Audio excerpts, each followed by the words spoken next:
நான் திருமதி விமலேஸ்வரி ஸ்ரீகாந்தரூபன்.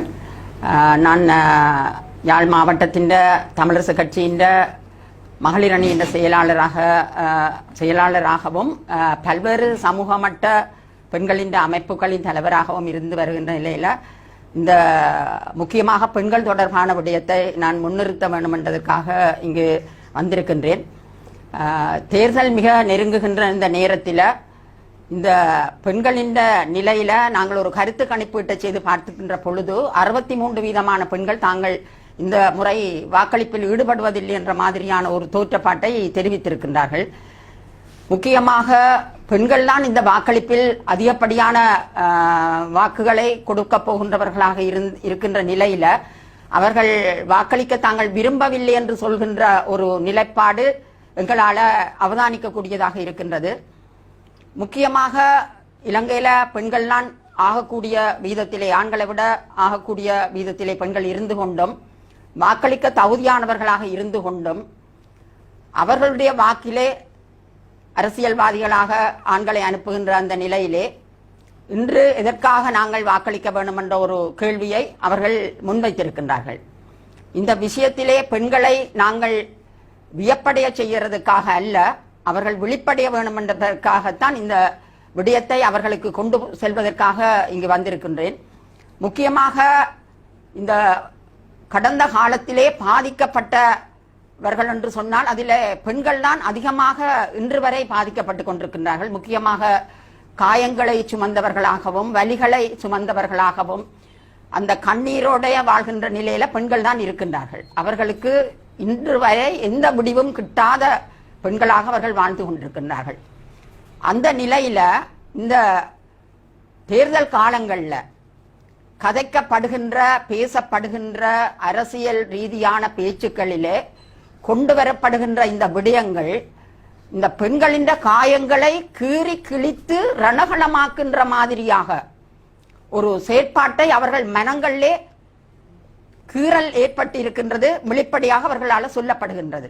ஏனென்று சொன்னால் இந்த வலிகளையும் ரணங்களையும் சுமந்த பெண்கள் கண்ணீரோடு வாழ்கின்ற இந்த நேரத்திலே இந்த அவர்களுடைய பிள்ளைகளை இந்த மாதிரியாக அதாவது மிகவும் அவர்கள் தாங்க முடியாத சொற்களால சொல்லுகின்ற அந்த நிலை உண்மையிலே இந்த பெண்களுக்கு அது பெரிய ஒரு மன அழுத்தத்தை கொடுத்திருக்கின்றது.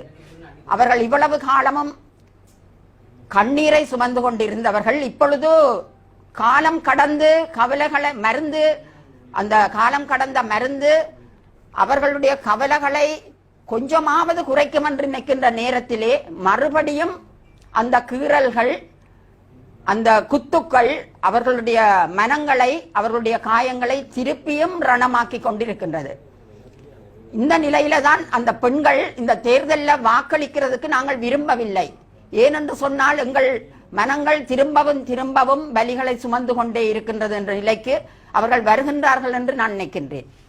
முக்கியமாக இந்த விடுதலை போராட்டத்தை கொச்சப்படுத்தி இந்த விடுதலை போராட்டத்தை ஒப்பீட்டு அரசியலை கொண்டு வந்து செய்கின்ற இந்த அரசியல் நிச்சயமாக ஒரு ஆரோக்கியமான அரசியலாக எடுத்துக்கொள்ள கூடாது. நிச்சயமாக அந்த வகையான அரசியல் இந்த பெண்களை மிகவும் பாதித்திருக்கின்றது. நான் பல தடவைகள் சொல்லி இருக்கின்றேன். மக்களால நீங்கள் மக்களுக்காக நீங்கள் மக்களுடைய தடம் புரளாமல் நீங்கள் செல்ல வேண்டும். மக்கள் நடந்து வந்த பாதையிலே தான் நீங்கள் பயணிக்க வேண்டும்.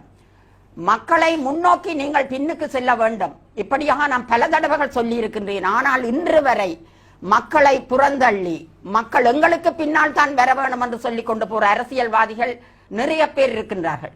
நல்ல வசனங்களை வைத்திருக்கின்றார்கள். மக்களின் அரசியல் அபிலாசைகள், எங்களுக்குரிய தார்மீக பொறுப்புகள், இப்படியாக நல்ல மிகவும் திறமான வசனங்களை அதாவது அரசியல்ல பாவிக்கப்படுற வசனங்களையும் சேர்க்கின்றார்கள். அதே நேரத்திலே கொச்சப்படுத்துகிற விடயங்களையும் ஒப்பீட்டு அரசியலையும் அங்கு செய்கின்றார்கள். எனவே இவையெல்லாம் தவிர்க்கப்பட வேண்டும். உண்மையான ஆரோக்கியமான அரசியலுக்கு இவையெல்லாம் தவிர்க்கப்பட்டால்தான் நாங்கள் பெண்களை முன்னிறுத்தி இந்த தேர்தலிலே அவர்களை ஓட்டு போடவோ அல்லது வேட்டு வைக்கவோ கொண்டாடுறதுக்கு நிச்சயமாக அந்த விடயங்களை நாங்கள் முன்னிறுத்த வேண்டும். இந்த பெண்கள் ஆரோக்கியமாக இருந்தால்தான் அவர்கள் இந்த தேர்தலிலே தங்களுடைய பங்களிப்பை செய்வார்கள். எனவே தயவு செய்து ஆரோக்கியமான அரசியலை நடத்த வேண்டும் என்றுதான் எங்களுடைய இந்த பெண்களின் நோக்கம். உண்மையில இந்த விடுதலை போராட்டத்தை தொட்டு பார்க்கிறதுக்கே தகுதி இல்லாதவர்கள் இந்த விடுதலை போராட்டத்தில முட்டி மோதி அதை வீழ்த்துவதற்கு முயற்சித்தால் நிச்சயமாக அவர்கள் விழுவார்கள். நிச்சயமாக அதை வீழ்த்துறதுக்கான எல்லா முயற்சிகளும் பெண்களிடம் இருக்கின்றது. அதாவது ஆவதும் பெண்ணாலே அழிவதும் பெண்ணாலே என்று சொல்லி இருக்கின்றார்கள். அது பொய் அல்ல. ஒன்றை ஆக்க நினைத்தால் அந்த பெண்ணாலே ஆக்க முடியும், அழிக்க நினைத்தால் ஒரு பெண்ணாலே அழிக்கவும் முடியும். எனவே பெண்களை நீங்கள் எந்த காரணம் கொண்டும் துச்சமாக இட போட வேண்டாம் என்று நான் கேட்டுக்கொள்கின்றேன். இந்த விடயத்திலே நீங்கள் பெண்கள் ஒரு பேசுபொருள் என்ற அளவிலே மட்டும் நினைக்காமல் இந்த அரசியலை கொண்டு செல்ல வேண்டும் என்றது என்னுடைய நோக்கம். முக்கியமாக இந்த தேர்தலின் முடிவில யாழ் மாவட்ட தேர்தலின் முடிவை உலகமே உன்னிப்பாக கவனித்துக் கொண்டிருக்கின்றது. எங்களுடைய மாவட்டத்தின் வாக்குச்சீட்டு மிக நீளமானதாக இருக்கின்றது. நாங்கள் பல்வேறு கூறுகளாக பிரிக்கப்பட்டிருக்கிறோம். இந்த வாக்கு எப்படி அமையப் போகின்றது, இந்த தேர்தல் எப்படி அமையப் போகின்றது என்பதில் நிச்சயமாக புலம்பெயர் தமிழர்கள் ஒவ்வொருவரும் உண்ணாமல் உறங்காமல் இந்த வேலைகளை அவர்கள் செய்து கொண்டிருக்கின்றார்கள். நிச்சயமாக இந்த வாக்கு எந்த வகையிலே அமையப் போகின்றது, யாருக்கு இது செல்ல போகின்றது என்பதிலே மிக அவதானமாக இருக்கின்றவர்கள் எங்களுடைய இந்த இடத்தில் இருப்பவர்களை விட புலம்பெயர் நாடுகளில் இருக்கிற எங்களுடைய உறவுகள் நிச்சயமாக அதை எதிர்பார்த்து கொண்டிருக்கின்றார்கள். ஏனென்று சொன்னால் இந்த நேரம் தேர்தல் நேரம் வந்துவிட்டது. ஒவ்வொரு தமிழ் மகனும் வாக்குரிமை உள்ள ஒவ்வொரு தமிழ் மகனும் தன் நெஞ்சுக்குள்ளே இன்னார் என்று சொல்ற நேரம் வந்துவிட்டது. அவர்களுடைய கைகள் வெறும் கைகளாக இருந்தாலும் 10 விரல்களும் மூலதனம். அதில் ஒரு விரல் இந்த வாக்குரிமையை கொடுக்கின்ற ஒரு விரல் அவர்களுடைய உரிமையை நிர்ணயிக்க போகின்ற விரல். எனவே நிச்சயமாக இந்த தேர்தலிலே சரியான பாடத்தை சரியானவர்களுக்கு புகட்டுவார்கள் என்ற நம்பிக்கை எங்களுக்கு இருக்கின்றது. ஏனென்று சொன்னால் இந்த தேர்தல் காலத்திலே பல்வேறு உணர்ச்சிகரமான அரசியல்களை பேசலாம், பல்வேறு உணர்ச்சிகரமான கைகளை காட்டலாம், பல்வேறு விதமாக வார்த்தைகளை பிரயோகிக்கலாம். ஆனால் எங்களுடைய மக்களுக்கான ஒரு விடிவுக்காக நிச்சயமாக தமிழ் தேசியம் பாதுகாக்கப்பட வேண்டும். அந்த தமிழ் தேசியத்தில் இணைகின்ற அத்தனை பேரும் ஒன்றாக இணைய வேண்டும். அந்த தமிழ் தேசியம் என்ற சொல்லுக்கு உலக அரங்கிலே நிறைய மதிப்பு இருக்கு. நாங்கள் ஒரு வீட்டுக்கு வைக்கின்ற நிறைகுடம் மாதிரி அந்த குடம் என்றுமே தளம்ப கூடாது, அந்த குடம் என்றுமே உடையக்கூடாது. அது நிறைகுடமாக அந்த தமிழ் தேசியம் என்றுமே எங்களுடைய மனங்களிலே இருக்க வேண்டும். இது முக்கியமான ஒரு விஷயம். இந்த அரசியல்வாசிகள் தமிழ் தேசியம் என்ற விடயத்திலே மிக தெளிவாக இருக்க வேண்டும். இதனால் இவன் முடிக்கும் என்றாய்ந்து அதனை அவன் கண் விடல், இது திருக்குறள். யார் எதை செய்வார்களோ அவர்களிடம் அதை விட்டுவிட வேண்டும் என்றுதான் திருக்குறள்ல சொல்லப்படுகிறது. உங்களுக்கு இதை யாரால செய்து முடிக்க முடியும் என்று நீங்கள் நினைக்கின்றீர்களோ அவர்களிடம் அந்த பொறுப்பை கொடுக்க வேண்டும் என்றுதான் நிச்சயமாக திருக்குறள்ல சொல்லி இருக்குது. இன்னொரு விஷயம் சொல்லி இருக்குது, மதியாதார் தலைவாசல் மதித்தொருக்கால் சென்று மிதியாமை கோடி பெறும். நாங்கள் எங்களை மதியாதவர்களுடைய இடத்துக்கு போய் மிதிக்காமை விடுறது நாங்கள் ஒரு பெரிய கோடி, அதாவது அது இந்த மதிப்பு கோடிக்கணக்கில் அதுக்கு மதிப்பிட முடியாது. ஏனென்று சொன்னால் திருவள்ளுவர் 5 பாடல்கள்ல 5 கோடி குறள்களை சொல்லி இருக்கிறார். அந்த மாதிரி நிறைய விஷயங்கள் இந்த விடயங்கள் இந்த தேர்தல் காலத்திலே ஒவ்வொருவரும் தங்களுடைய கவனத்திலே எடுக்கப்பட வேண்டிய ஒன்று. நெல்லுக்கு இறைத்த நீர் வாய்க்கால் வழியோடி புல்லுக்கு பொசிகிற மாதிரி, ஆனால் இந்த புல்லு நல்ல அறுவடையை செய்ய முடியாமல் விடுற மாதிரியான ஒரு தேர்தல் காலத்து சூழ்நிலை இருக்கின்றது. நாங்கள் புல்லை அகற்றிவிட்டால், களையை புடுங்கிவிட்டால் மிக சிறந்த அறுவடையை நாங்கள் செய்து கொள்ள முடியும். அந்த அறுவடை மிக சிறந்த அறுவடை, பல மடங்கு விளைச்சலை கொடுக்கக்கூடிய ஒரு அறுவடையை நாங்கள் செய்ய முடியும். ஆனால் களைகள் நீக்கப்பட வேணும். அந்த களைகளை நீக்கிறதுக்கான அனைத்து முயற்சிகளையும் தமிழ் தேசியம் பேசுகின்ற ஒவ்வொருவரும் செய்து கொள்ள வேண்டும். அது யார் என்றில்லை, ஒவ்வொருவரும் தமிழ் தேசியத்துள்ள பற்றுள்ள நல்லவர்கள் வல்லவர்கள் அனைவரும் இந்த விடயத்திலே இந்த களைகளை அகற்றுவதற்கான முயற்சியிலே 100% இறங்கி செயற்பட வேண்டும் என்று நான் கேட்டுக்கொள்கின்றேன். முக்கியமாக அரசியல்வாதிகளிடம் அதிகாரிகள் பதவி பிச்சை கேட்கின்ற நிலை இன்று காணப்படுகின்றது. அரசியல்வாதிகளிடம் அதிகாரிகள் பதவி பிச்சை கேட்கின்றார்கள். உண்மையாக அது ஒரு அநாகரிகமான செயல். நாங்கள் அதிகாரிகளாக இருந்து, நானும் ஒரு முன்னாள் மாகாண பணிப்பாளராக இருந்திருக்கின்றேன். எந்த விதமாகவும் எந்த ஒரு அதிகாரியிடம் நான் பதவியை உயர்த்தும்படியோ அல்லது எனக்கு பதவி பெற்றுத்தரும்படியோ நான் இதுவரை கேட்டதில்லை. ஆனால் எனக்குரிய பதவி என்னை தேடி வந்திருக்கின்றது. அது மாதிரி ஒவ்வொருத்தரும் செய்கின்ற முயற்சிகள் உங்களோட பதவிகளை உயர்த்தும், முயற்சி திருவினையாக்கும். அதற்காக நீங்கள் அரசியல்வாதிகளிடம் படித்த பண்பான சமூகத்தில் இருக்கின்ற அதிகாரிகள் பதவி பிச்சை கேட்டு திரிகின்ற நிலை இன்று காணப்படுகின்றது. அவர்கள்தான் இந்த அரசியல்வாதிகளுக்கு பின்னாலே நின்று கொண்டு, பதவிக்காக நின்று கொண்டு இந்த விடயங்களை முன்னோக்கி நகர்த்தி கொண்டு போறவர்களாக இருக்கின்றார்கள். அது ஒரு அநாகரிகமான அரசியல், அது ஒரு அநாகரிகம் மேலோங்கிறதுக்கான ஒரு வழி. அதாவது உண்மையான சுமூகமான நிலையை குழப்புறதுக்கான ஒரு பொதி அது. எனவே தயவு செய்து இந்த அதிகாரிகள் மட்டத்தில் பதவி மோகம் வேண்டாம். நாங்கள் நல்ல ஒரு பண்பான அதிகாரிகளாக இருக்க வேண்டும் என்று நான் கேட்டுக்கொள்கின்றேன். உண்மையாக சர்வதேசத்தின் கவனத்துக்கு கொண்டு செல்லப்பட வேண்டிய எத்தனையோ விடயங்கள் எங்களோட நாட்டில் இருக்குது, எங்களோட மக்கள்கிட்ட இருக்குது. எத்தனையோ பொது அமைப்புகள் போய் கதைக்க வேண்டிய விஷயங்கள் இருக்குது. ஆனால் இதுவரை சர்வதேசத்தில நாங்கள் கொண்டு போன விடயங்கள் என்னத்தை நாங்கள் சாதிச்சிருக்கிறோம், என்னத்தை பெற்றிருக்கிறோம்? இந்த பெண்களின் கண்ணீரையாவது துடைத்திருக்கிறோமா? இல்ல, எதுவுமே நாங்கள் செய்ய இல்லை என்றபடியினால நிச்சயமாக சர்வதேசத்துக்கு இந்த விடயங்களை கொண்டு செல்வதற்கான முயற்சிகள் சரியாக முன்னெடுக்கப்பட வேண்டும். இதுவரை அந்த முயற்சிகளுக்கு தனிநபராக யாருமே செல்லக்கூடாது. நிச்சயமாக அது ஒரு குழுவாகத்தான் செய்ய வேண்டும். அதற்கான விடயங்கள் ஆலோசிக்கப்பட்டு, அங்கு கொண்டு வரப்படுகின்ற விடயங்கள் ஆலோசிக்கப்பட்டு முன்மொழிதல் செய்து, வழிமொழிதல் செய்து, அங்கு அந்த பிரச்சனைகள் முன்வைக்கப்பட வேண்டும். திருப்பி இந்த இடத்திற்கு வந்த பிறகு அந்த விடயங்கள் தொடர்பாக மீள் பரிசீலனை செய்தே ஆக வேண்டும்.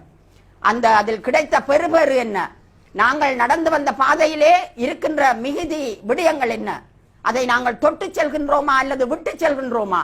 இந்த விடயங்களை மீள் பரிசீலனை செய்து பார்க்க வேண்டியது ஒவ்வொரு தமிழ், அதாவது ஒவ்வொரு விடயத்தையும் அணுகுகின்றவர்களின் முக்கியமான கடமையாகும். எனவே அதிலிருந்து தவறுகின்ற நிலையில தான் நாங்கள் சர்வதேசத்திடம் போயும் இதுவரை நாங்கள் எதை கொண்டு வந்தோம், எதை விட்டு வந்தோம்? நாங்கள் வரும்போது எதையும் கொண்டு வரவில்லை, போகும் பொழுது எதையும் கொண்டு போகவில்லை. ஆனால் இந்த இடைப்பட்ட காலத்திலே எங்களுடைய மக்களுக்காக, எங்களுடைய மக்களால் தெரிவு செய்யப்பட்டவர்கள் நிச்சயமாக மக்களுக்கு இதை செய்துதான் ஆக வேண்டும். அதுல நாங்கள் மிக தெளிவாக இருக்கிறோம். ஏனென்று சொன்னால் இந்த முறை யாரை அந்த இடத்துக்கு அனுப்புவது, சர்வதேசத்துக்கு இந்த முறை யாரை அனுப்புவது என்று நாங்கள் தீர்மானிக்கிற நிலையிலே இன்றைக்கு நாங்கள் இந்த பெண்களை அதாவது தயார்படுத்தி கொண்டிருக்கின்றோம். இந்த விடயத்திலே நிச்சயமாக நாங்கள் வெற்றி பெறுவோம் என்றது எங்களுடைய 100% நம்பிக்கை எங்களுக்கு இருக்கின்றது. உண்மையில ஒரு பெண் தான் அவருடைய வீட்டை சுத்தமாக வச்சிருக்க வேணும். அவருக்கு அந்த பொறுப்பு இருக்கிறது. யார் வந்து பார்த்தாலும் அந்த வீடு சுத்தமாக இல்லாட்டால் அந்த பெண்ணில தான் குறை சொல்லுவார்கள், ஏன் இந்த வீட்டை சுத்தமாக வைத்திருக்கவில்லை என்று சொல்லி.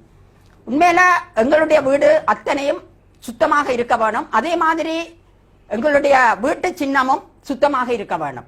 அதில் எந்தவித கரைகளும் படிக்கக்கூடாது. ஏனென்று சொன்னால் நாங்கள் இருக்கின்ற வீடு, அந்த வீட்டுக்கு வருவார் போவார், வந்தது போனது தெரியாது, ஆனால் நிற்கின்றவர்கள் எங்களுக்கு தெரியும் என்றபடியினால நாங்கள் அந்த வீட்டை நிச்சயமாக பாதுகாக்க வேண்டும்.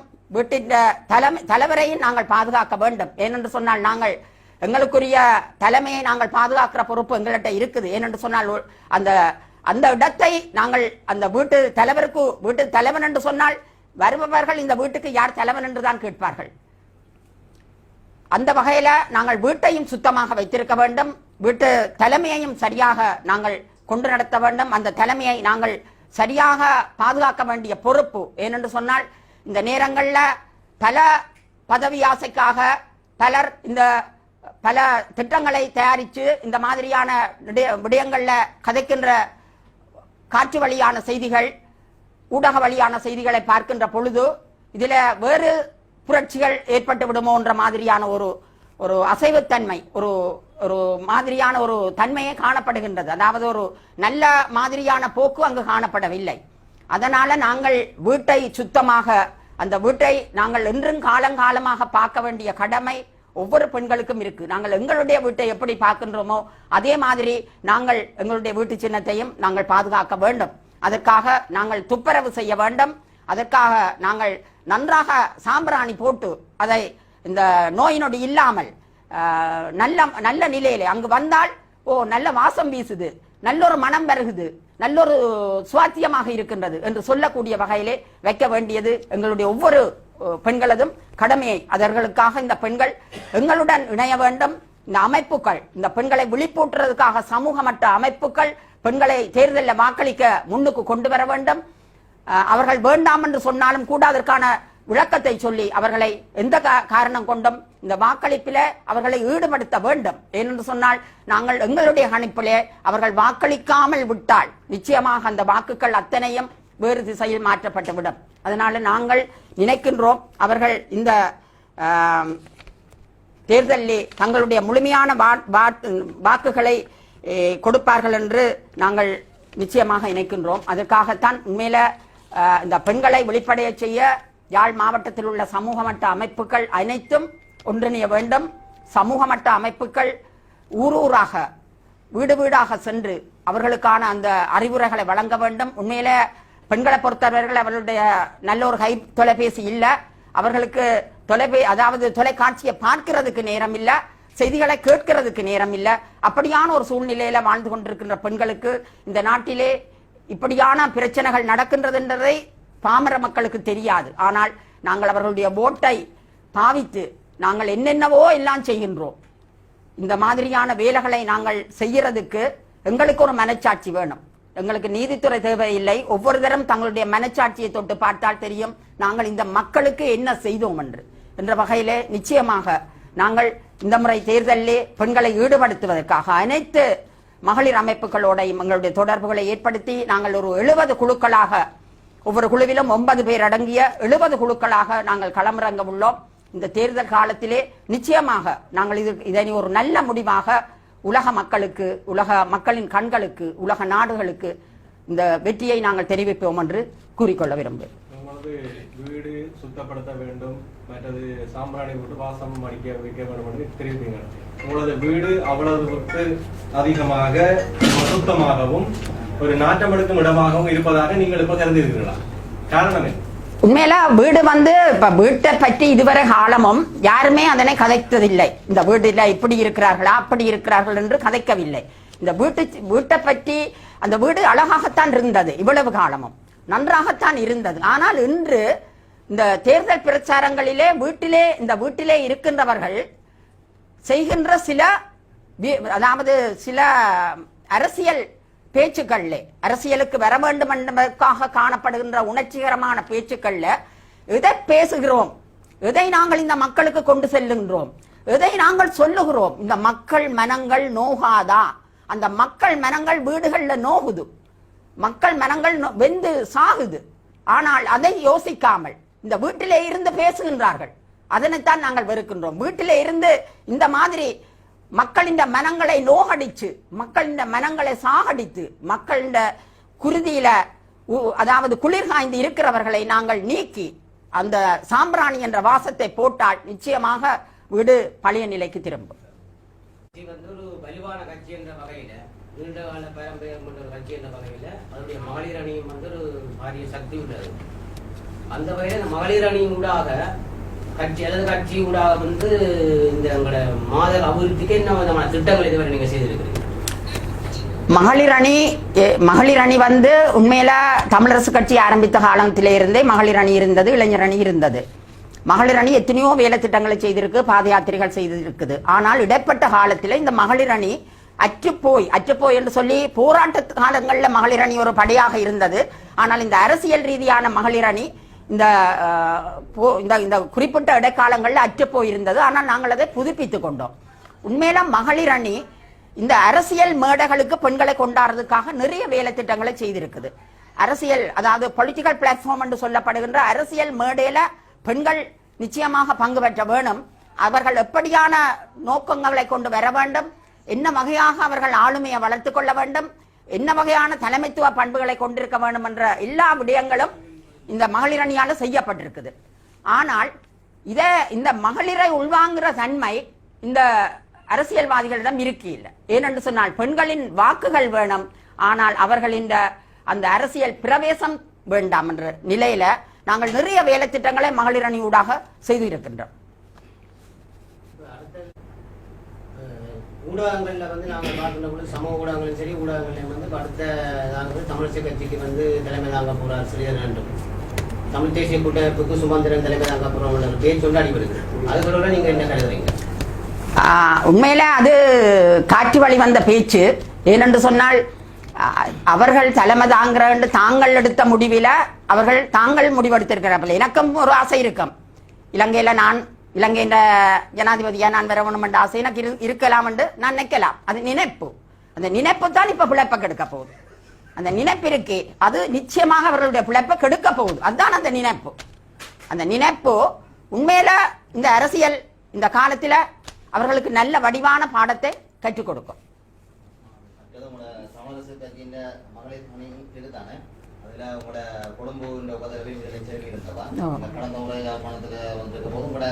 பாரம்பரியத்தை கொண்ட ஒரு மகளிர் அணி என்று சொல்லி இருக்கிறீங்க. அதே உங்களுக்கு அந்த பிரதிநிதித்துவம் பாராளுமன்ற பிரதிநிதித்துவத்தை ஏற்படுத்துறதுக்கு உங்களுக்கு கட்சிகளாக சொல்றது.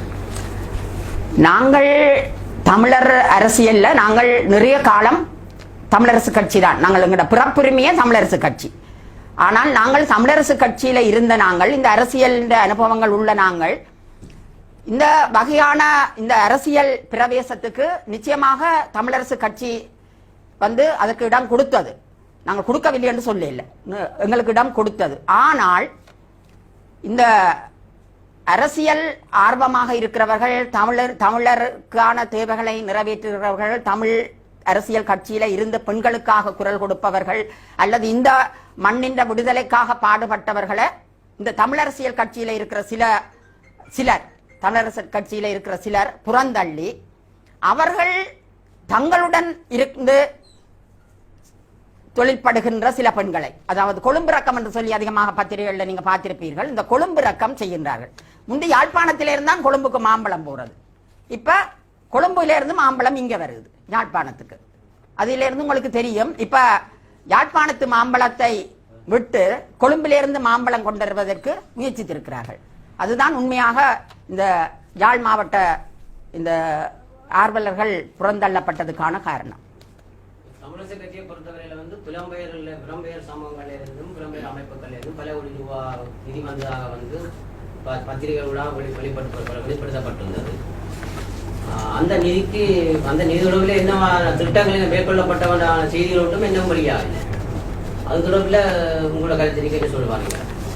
புலம்பெயர் நாடுகளில் இருக்கிற தமிழர்கள் 2009 யுத்தம் முடிந்த பிறகு உண்மையில எங்கட தஞ்சம் அவர்கள தான் இருந்தது. நாங்கள் அவர்களிடம் தஞ்சம் அடைந்திருந்தோம். பொருளாதார ரீதியில நாங்கள் முழுமையாக தஞ்சம் அடைந்திருந்தோம் எங்களுடைய புலம்பெயர் நாடுகளில் உள்ள எங்கட உறவுகள் என்று சொன்னால் ஒவ்வொரு குடும்பத்திலே இருந்தும் ஒருவராவது இருக்கின்றார் புலம்பெயர் நாடுகள்ல. அப்படி இல்லாவிட்டாலும் சொந்தம் பந்தம் சுற்றம் நண்பர்கள் என்று நிறைய பேர் இருந்திருக்கிறார்கள். அவர்களுடைய நிழல்ல தான் இவ்வளவு காலமும் எங்கட தமிழற்ற பொருளாதாரம் ஓடிக்கொண்டிருந்தது.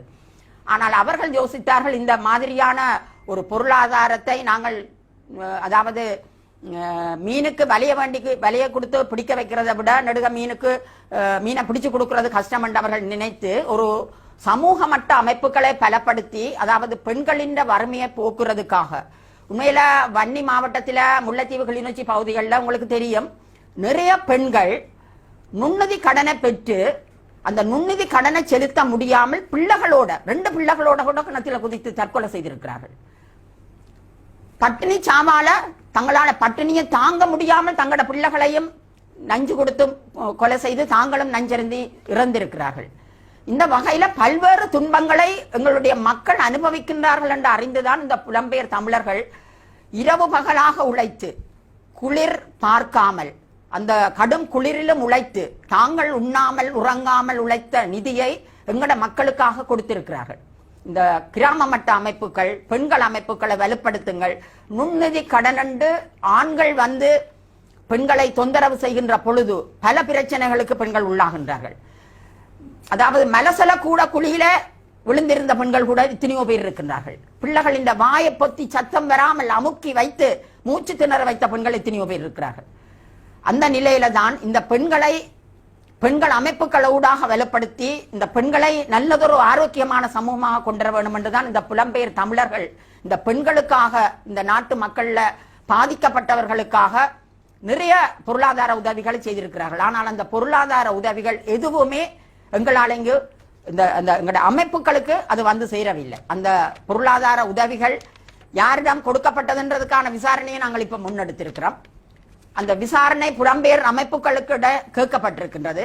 அந்த அமைப்புகள் இந்த கொடுக்கப்பட்ட நிதிக்கான அறிக்கையை பெற்றிருக்கின்றார்களா, அந்த கண்காணிப்பு செய்திருக்கின்றார்களா, அதை எப்படி செலவழிக்கப்பட்டிருக்கிறது என்று பார்க்கின்றார்களா என்ற முழு விடயங்களும் நாங்கள் புலம்பெயர் அமைப்புகளிடம் கேட்டிருக்கின்றோம். அந்த நிதி முக்கியமாக நான் அந்த நிதி எனக்கு தெரிந்த அளவில் திருவோணமலை மாவட்டத்தில் இருக்கிற இந்த முறை வேட்பாளராக இருக்கிற கோதாசன் ஊடாகத்தான் அந்த நிதி இங்க வந்திருக்கிறது. அந்த நிதி கட்சிக்கு தான் உண்மையாக சேர வேண்டும். ஆனால் கட்சிக்கு ஒரு சதம் காசும் அந்த நிதியிலிருந்து செல்லவில்லை. அந்த நிதி உண்மையில எங்களுடைய தமிழரசு கட்சி இந்த முறை வேட்பாளர் சுமந்திரன் அவரிடம் தான் கையளிக்கப்பட்டதாக நாங்கள் அறிந்து கொண்டோம். நான் நினைக்கிறேன் அந்த நிதியில 212 மில்லியன் 21 கோடியே 20 லட்சம் ரூபாய்.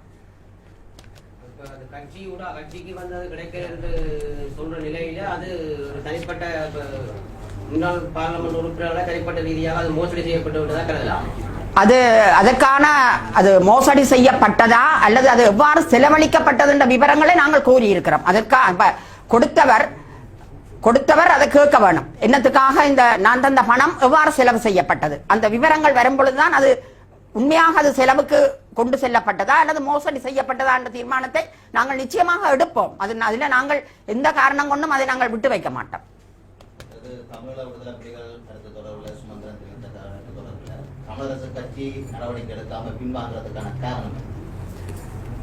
என்னென்று சொன்னால் இந்த தமிழரசு கட்சி நடவடிக்கை எடுக்காமல் பின்வாங்கிறது என்று பின்வாங்கவில்லை. அந்த தேர்தல் காலத்தில் அவருடைய பெயர் கொடுக்கப்பட்டதாக அவர்கள் சொன்னாலும் கூட இந்த தமிழரசு கட்சியில படைத்தல், காத்தல், அழித்தல், அருளல், மறைத்தல் 5 தொழில் இருக்குதானே.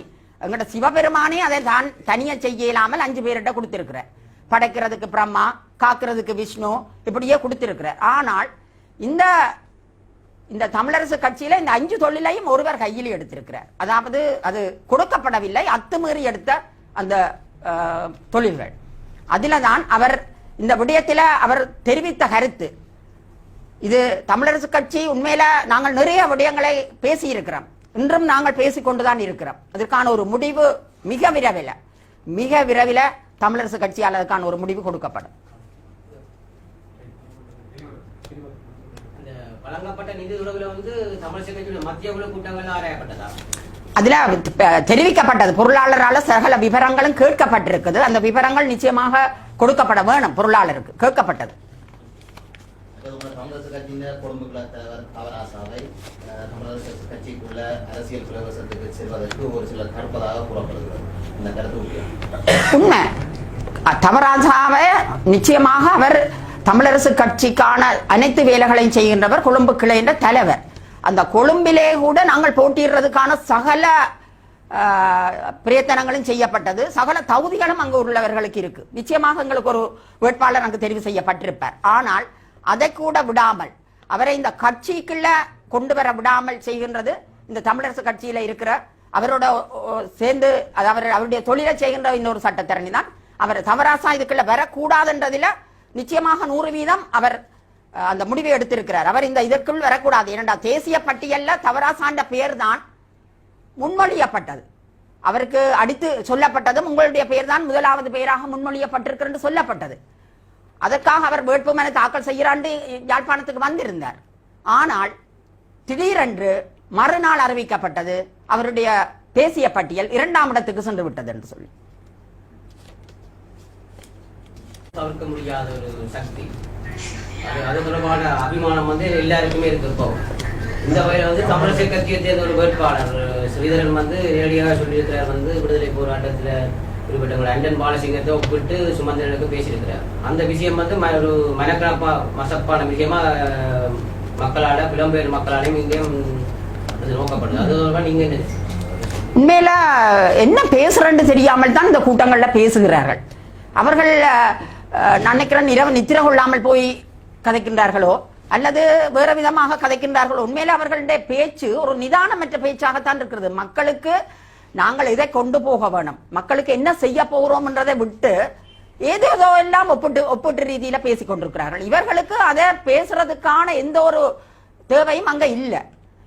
இவர்கள் பன்னீரால கால கழுவி அதை பஞ்சாமிர்தமாக குடிக்கலாம், அது அவர்களுடைய விருப்பம். ஆனால் அதுக்காக யாருடைய காலையும் நான் கழுவி அதை நான் பன்னீரால கழுவி போட்டு அதை நான் அமிர்தமாக குடிக்கிறது என்று சொன்னால் அதை அவர்கள் குடித்துட்டு போகட்டும்.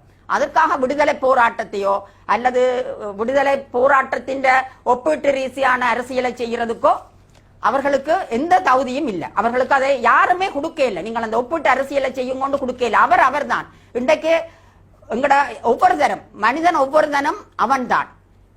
அவன் நானாக மாற முடியாது, நான் அவனாக மாற முடியாது. அதுல நிச்சயமாக எல்லோருக்கும் உடன்பாடு இருக்கு. எவ்வளவு பணக்காரனும் எவ்வளவு ஏழையாக இருந்தாலும் அந்த ஏழை அவன்தான், பணக்காரன் அவன்தான். அவன் இவன் என்று மாற்றி எடுக்கிறதுக்கான எந்த சந்தர்ப்பமும் இல்லை. இவர்கள் ஏதோ விஷயத்தில கதைக்க போய், அதாவது என்னவோ பிடிக்க போய் குரங்காக மாறின மாதிரி பிள்ளையார் பிடிக்க போனவர்கள் இப்ப குரங்காக நிற்கிறார்கள். சரியான குரங்கின்ற உருவத்தில் அவர்கள் வந்துட்டார்கள் மக்களுக்கு முன்னால. அப்ப கொஞ்ச நாளையில குரங்கு தன் விளையாட்டை காட்ட போகுது.